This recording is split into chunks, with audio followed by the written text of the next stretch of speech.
Hey, all right, here we go. It's time to clean out the girls' cage. I do have some sad news. I've lost two of my girls this week. You may recall that when I was talking about Bloody Mary, how I've been struggling with getting her to eat for 8 months that I've had her. She finally ended up succumbing.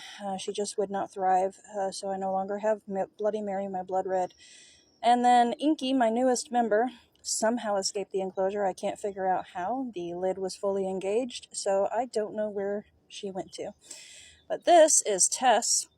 She is a Tessera corn snake, so she's a classic corn with a Tessera gene, so it just makes her striped instead of having saddles. She's my largest girl. I got her from South Mountain Reptiles, produced by Don Soderbergh, and she is a pretty chill girl. Next up, we have my girl Wednesday here. She is also a single gene girl, classic corn, but she has the anerytheristic gene, which gives her this black and gray coloration. She just was not having being handled today, so we're just going to let her go low and slow back into her enclosure and move on to the next girl. Next, we have my girl Pollyanna. She just had a nice new shed, so she is super, super white and bright, and those colors are popping. She is such a good-looking girl.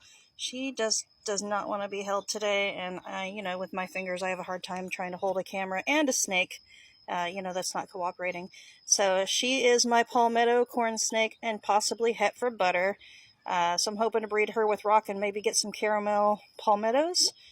So we'll at least prove out the caramel gene. If she has caramel, she probably has the diffused as well. Hey, next up we got my girl Ivory right here, and she is a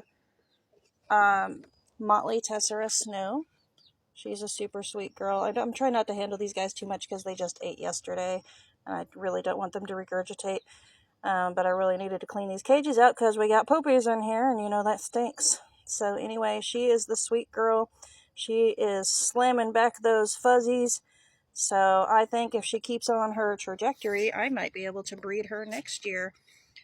So fingers crossed that I'll get to pair her up. I'll probably end up putting her with my Scalus or with 50/50.